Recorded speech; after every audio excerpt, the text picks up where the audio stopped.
Hello and welcome back to Finance with Max. There are so many misconceptions out there that often lead to misunderstandings about how our economies work. But we're going to debunk 3 common economic myths. Myth number 1. Raising the minimum wage hurts businesses and reduces jobs.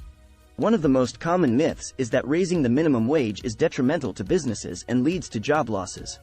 However, research from the University of California, Berkeley, analyzed data from various cities that implemented minimum wage hikes and found that increasing the minimum wage did not significantly impact overall employment levels.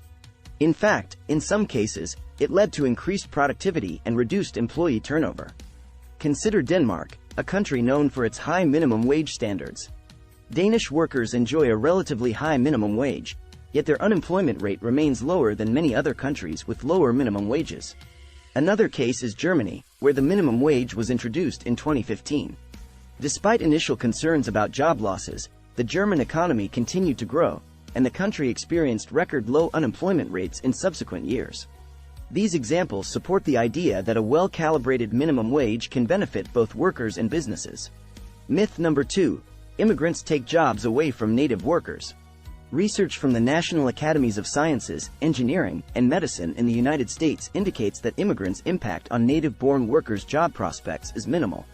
In fact, immigrants often complement the existing workforce, filling labor shortages and contributing to economic growth. Consider the construction sector, an industry heavily reliant on manual labor. In many countries, immigrants often take on physically demanding jobs in construction, contributing to the growth of infrastructure and urban development. Their participation in construction projects helps to meet the demands of a growing population and economy. In turn, this job market expansion creates opportunities for native-born workers in various related industries, such as architecture, engineering, and real estate. Also, let's take a look at the agricultural sector in the U.S. Many farmers heavily rely on immigrant labor, especially during harvest seasons. Without this immigrant labor force, some farms would struggle to find enough workers to get the crops harvested in a timely manner. In this case, immigrants are playing a crucial role in ensuring food production and security. Myth number 3.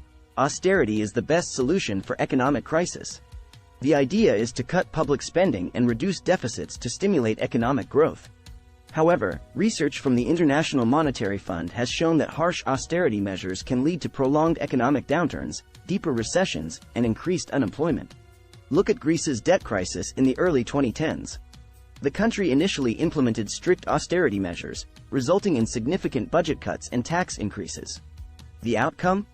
Unemployment soared, GDP plummeted, and the crisis persisted for years. To stabilize the economy, Greece implemented a mix of reforms, including targeted investments in key sectors, support for small businesses, and efforts to combat tax evasion.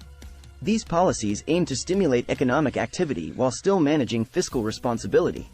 In contrast, South Korea faced a similar economic crisis in the late 1990s. Instead of pursuing harsh austerity measures, the country implemented a mix of fiscal stimulus and structural reforms. These policies helped South Korea recover more quickly and achieve sustainable economic growth in the following years. And here we have it, 3 common economic myths debunked. Remember to subscribe to my channel and hit the notification bell to stay updated with the latest content.